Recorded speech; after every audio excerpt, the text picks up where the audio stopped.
Welcome to the Michigan Man Podcast on Wolverine Sports Radio, a member of the V Sporto Network, and in partnership with SB Nation's Maize and Brew, for Wolverine fans from coast to coast. Go Blue and welcome to the show. I'm your host, Mike Fitzpatrick. Finally, we have a start date for football season and a schedule. Joining us in just a few minutes on our Game Day segment will be Michigan great Jamie Morris with his thoughts on that and much more. It's great to be back with you and resume regular weekly programming. In August, we are usually tired of doing preview shows after about 3 weeks, but I promise I'm not going to complain this year. Jamie and I taped this segment on Wednesday morning. We waited an extra day to tape because it was our understanding that the Big Ten schedule would be out on Tuesday, but it was not. So we decided to just go ahead and tape on Wednesday morning, and as luck would have it, the schedule was released just as we were ready to hit that record button.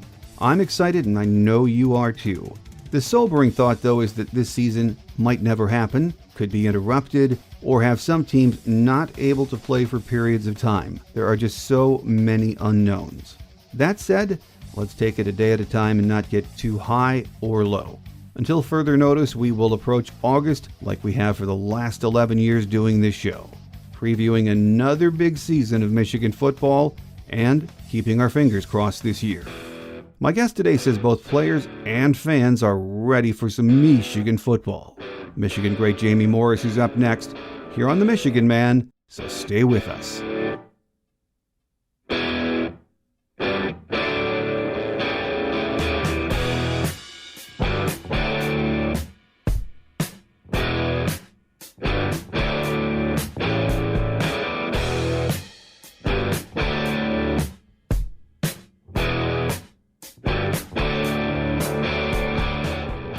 Here with us on our Game Day segment today as we get rolling in the month of August with our preview shows, finally, is Michigan great Jamie Morris, host of the M-Zone on WTKA Ann Arbor. Jamie, great to have you back and talking football again. Yeah, Mike, thanks a lot. It's great to be back. And you know what? It's good to be talking about football. It is. What we've been going through. Oh, man. I mean, yes, as we all know, sports is life's candy store. Michigan football, as Bob Ufer used to say, is a religion. And we're going to at least get to focus on that, hopefully moving forward now. As Jamie and I were taping on Wednesday morning, we were hoping yesterday the Big Ten schedule would be released, but as fate would have it, as soon as Jamie and I hooked up today, the schedule came out. I know I haven't even had a chance to see it. I checked before we taped. If you could run down, if you have that schedule in front of you, Jamie, what we're looking at then for Michigan? Well, for Michigan, I mean, it's a pretty interesting schedule. They start out on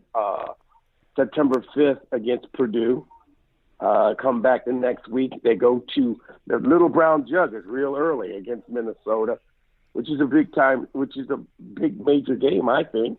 And then October 19th, they at home against Penn State.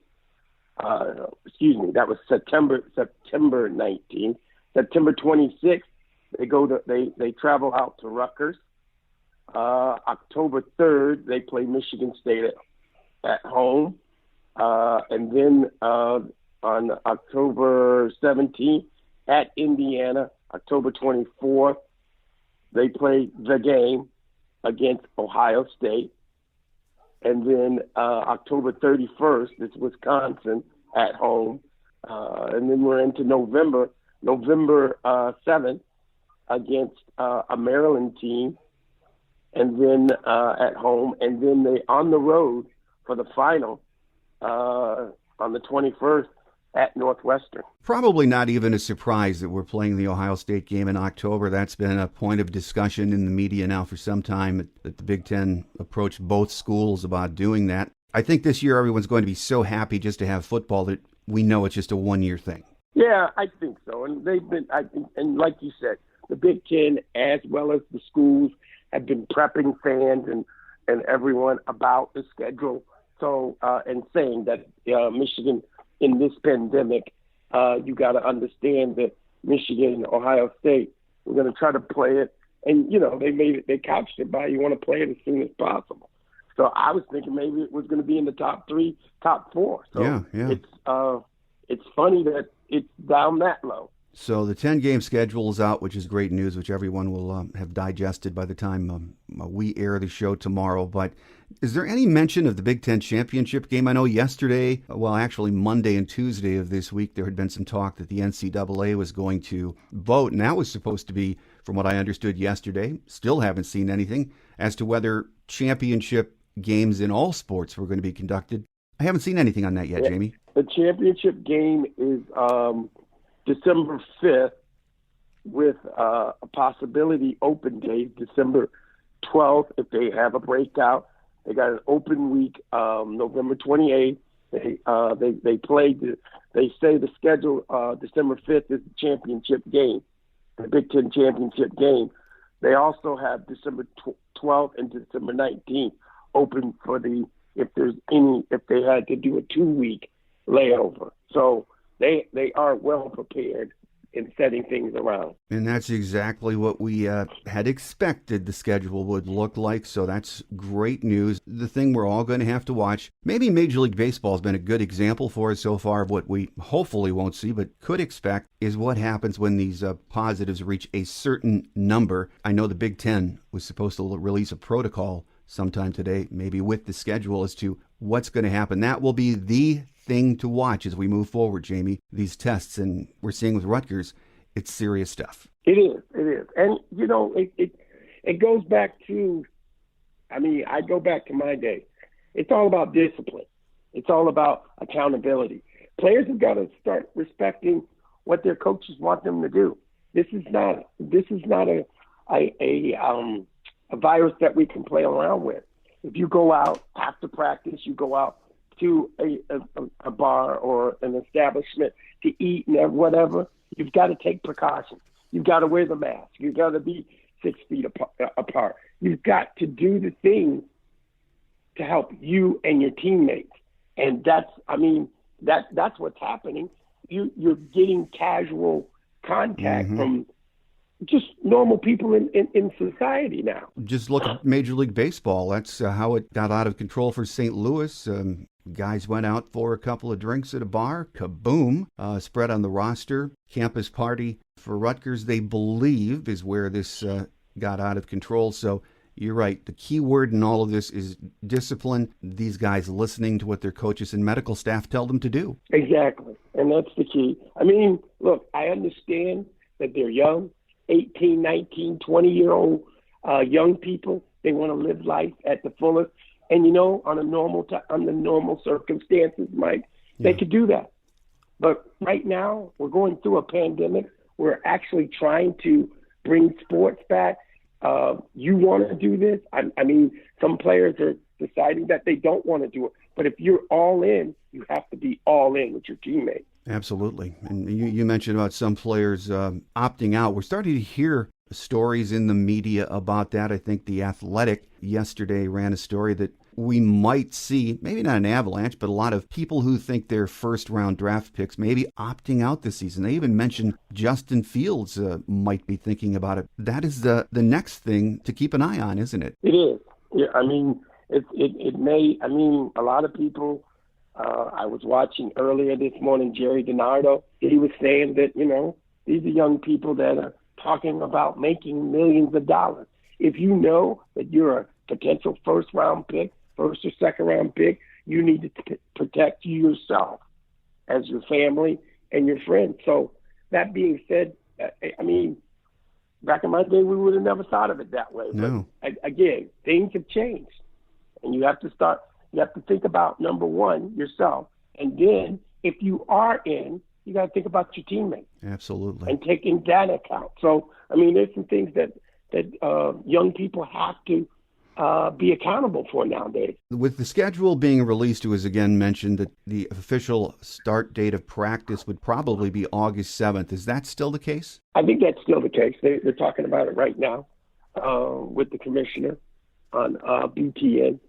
And I think he said that while you were saying that. This is all great news for fans. We have been waiting so long for some direction on this. So now we can, although we have to watch all these test results and what's going on, we can start looking ahead to the season because we have a date. We can put a big X on our calendar, September 5th. We have to get used to the fact that changes could take place in a matter of minutes for any team in college football this fall. But let's assume that we're going to get started then on the 5th.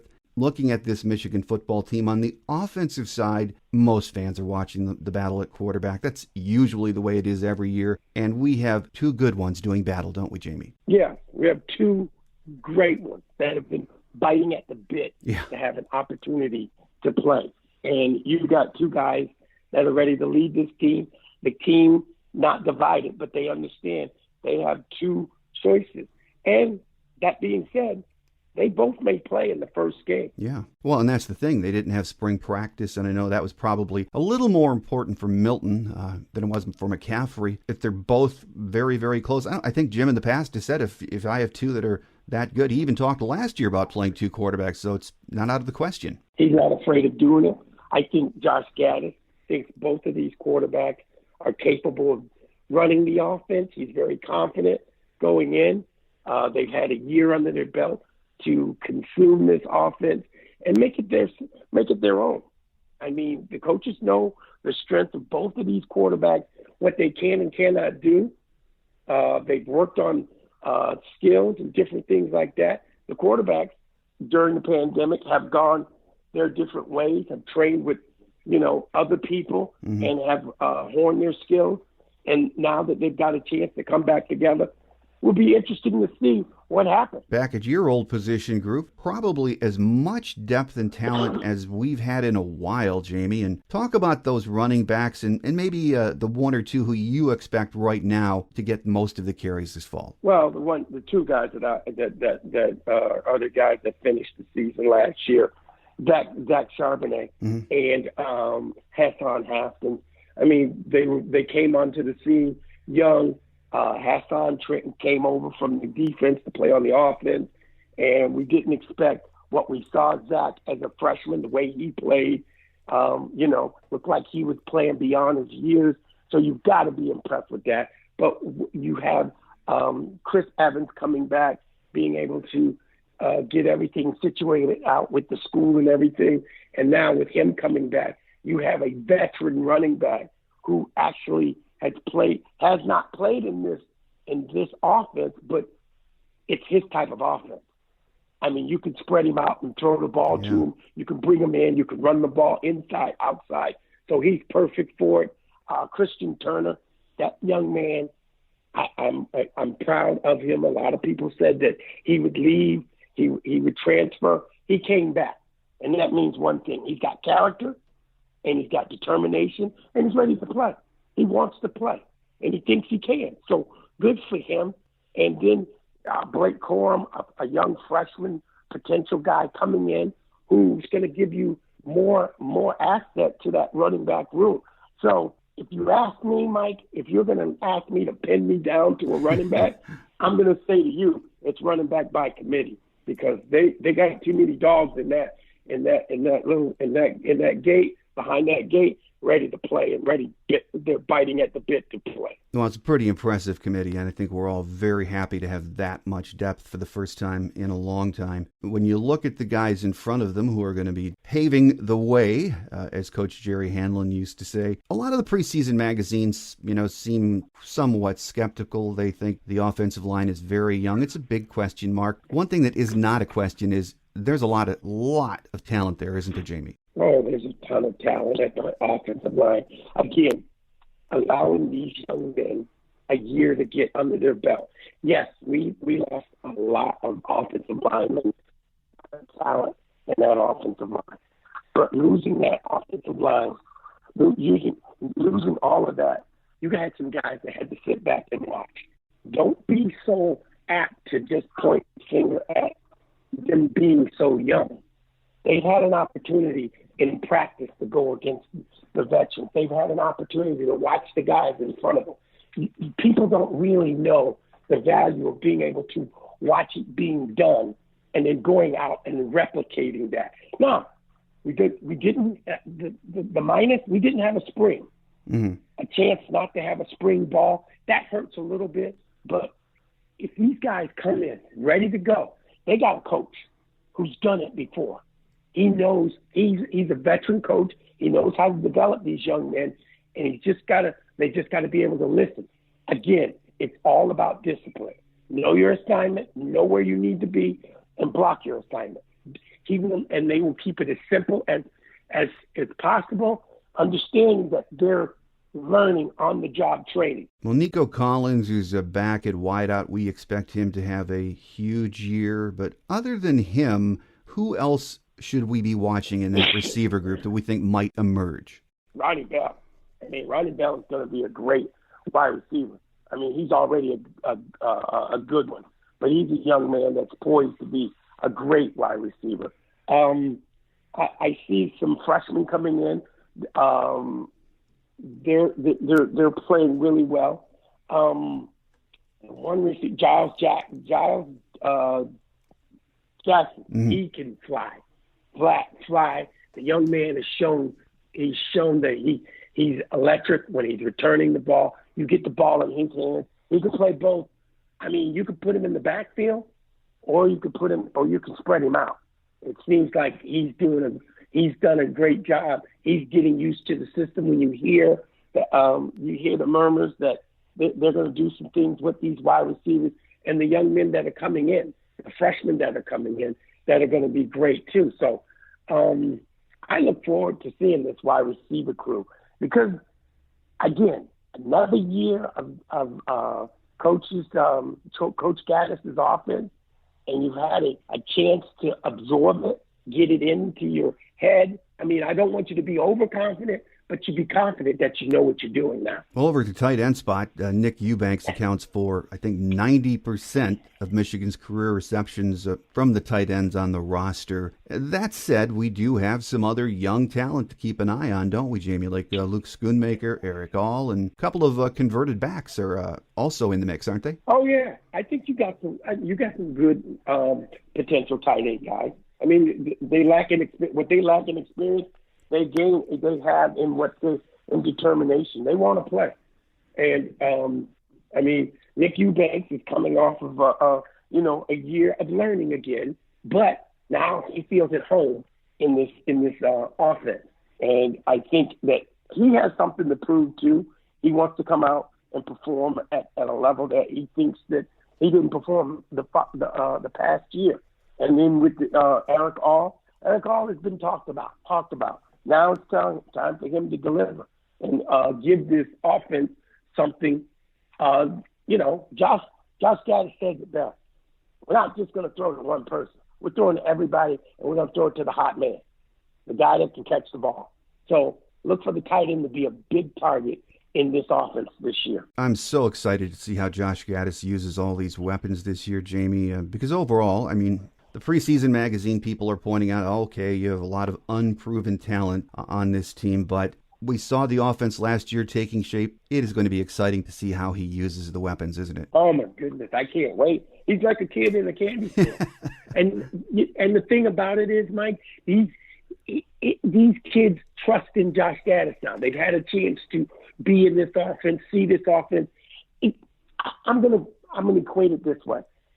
When you first put an offense in, everybody expects it to just, gel and everything. No, they're used to, coming out of that huddle, walking up to that line of scrimmage, getting down in the stand, and then now it was fast-paced. It was always a no-huddle offense, and it was different. Now they've gotten it. The guys that got the watch behind, now they're in it. They understand what they need to do. Again, this is why I think this offense, now, you want to watch an offense high-powered. This will be a high-powered offense, a young high-powered offense, but a high-powered offense all the same. Here with us on our Game Day segment this week, as we have the good news about the schedule, it's out, and start talking about Michigan football actually playing, is Michigan great Jamie Morris, host of the M Zone on WTKA Ann Arbor. Jamie, over on the defensive side, Don Brown has done such an incredible job during his tenure, other than a few blips on the radar screen, and every team's going to have those. Most notably, Ohio State gets pointed out all the time. But that said, I'm so glad we have him, aren't you, Jamie? Oh, I love Don Brown. I mean, Dr. Blitz, you don't know when he's coming and where he's coming from. I mean, he's a guy who's going to take what you consider a negative and make it a positive. He's going to make that the weak link the strong link, and you won't even know until it hits you. So he's that type of coach. He makes all kinds of adjustments, and from week to week. The good thing about Don Brown, coaches that will game plan, that'll look at it. He's not going to run the same defense. You may see it coming from the right side all that first game, and then it may be coming from the middle in the next game. So you never know where it's coming from, and you never know where that extra man is going to get to that quarterback. Well, on that defense, preseason magazines, everything I've read, seem to agree that if we have question marks, or one of the question marks, I should say, is that defensive line. Your thoughts on how we stack up in the trenches, Jamie? The one thing I'll say is you have probably, and I read this in the Phil Steele book, how he feels about those two defensive ends, Kwity Paye and Aiden Hutchinson. Yeah. Those two are coming at you all. They're 1 and 2. I'd say 3 and 4 in the Big Ten when it comes to defensive ends, the way they play. It looks like Aiden can even slide down a bit if you need him to. So, I mean, from a defensive line standpoint, yeah, we're not as stout as we want to be, but we have some guys in there, and it helps with Kemp coming back too. Any concerns on the back end with the linebackers and secondary that you can think of? Linebackers, I feel really good about the linebackers. Oh, my God. Cam McGrone, he was a blessing. I mean, we didn't know what we had until Josh Ross got hurt, and I hate to say it, but Josh Ross is coming back. Yeah, so yeah. we get a 1-2 punch. We get a Josh Ross coming back at full strength, and we get Cam McGrone another with a year of growth inside of him. So from the linebacker standpoint, I feel very positive about that. Well, it's just so exciting right now. I mean, this time of the year, it's 4 weeks or so of speculating about what we're going to see. We really won't know until the season starts. At least we have the date now, September 5th. It's going to be a different season. We're all aware of that. Still very, very happy to have football back. I think one of the strange things, it's going to be very strange, the opening kickoff against Purdue, no fans in the stands. Unless something changes, that is going to be quite the adjustment, isn't it? Yeah. I mean, it takes away that home team advantage. It takes away being, the largest stadium on the football Saturday. But again, we have football. That's what we need to think about it. I mean, I get it that we want to be a little selfish and say, we'd love to have fans in the stands, but right now we're fighting. We're in the midst of a pandemic. We're learning about it each and every day. But as long as the medical people and the people around college football are allowing these young men to come out and play, I think it's awesome. I think it is too. And one of the things, as I think about what kind of a season might take shape and how it will look, is the home field advantage. And everyone knows this. One of the biggest factors in college football, and one of the reasons we love it so much, are the students and that home crowd. It is such an advantage. Is there a home field advantage this year, Jamie? No, not anymore. I don't think you have a home field advantage when you first come in. You know your turf. You know where the slippery spots are. You know things about your field. But outside of having that crowd behind you, having that big blue, big blue, everything what we're used to, you don't have that. You don't have the crowd noise to drown out some of the quarterback's calls. You don't have people making faces or whatever they do in the stands to make players look up in the stands. You don't have that anymore.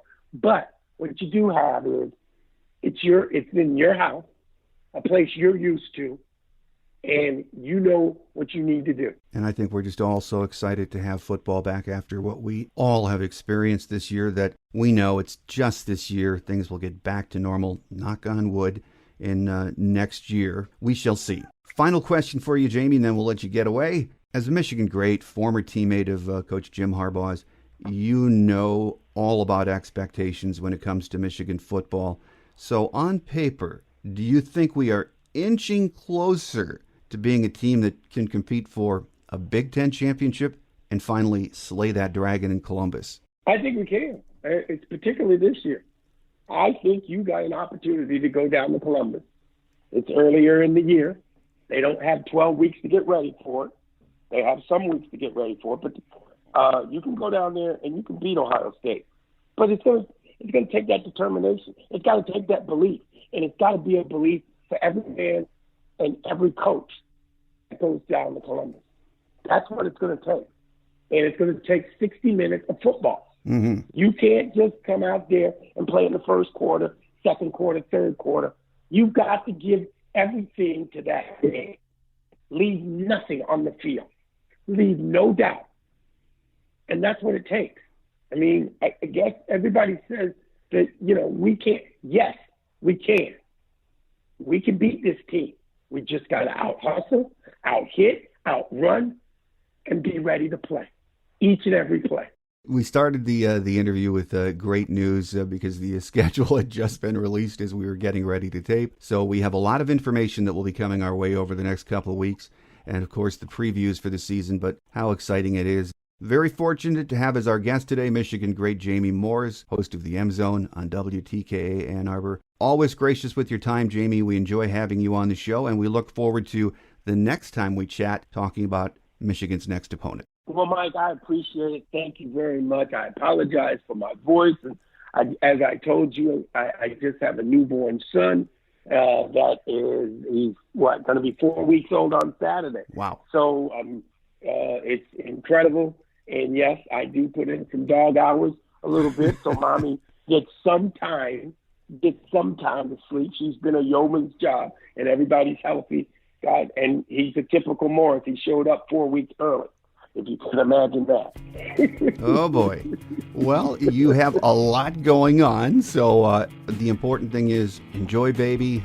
Take care of yourself, Jamie. Look forward to listening to you on WTKA. We also, again, look forward to the next time we chat about Michigan football. Thank you for your time. Look forward to it, Mike. Go Blue. Go Blue. Jamie is always a great guest, and we look forward to having him back during the season. As I mentioned at the top of the show this week, it marks our return to regular programming in preparation for the upcoming season. Next week, we hope to have recruiting analyst Steve Lorenz from 24/7 Sports join us. Over the weekend, Rocco Spindler is set to announce his decision. The 24/7 Sports crystal ball has him going to Notre Dame as of right now. So we'll get the latest on that from Steve and other recruiting news, and of course, his thoughts on the approaching season. Remember to tell your Maize and Blue family and friends we are back on our weekly schedule to talk Michigan football. Hopefully we stay on track for that September 5th opener with Purdue. Thanks again for joining me. I'm your host, Mike Fitzpatrick. Have a great Wolverine week, everyone. Until we meet again, take care, and as always, go Blue.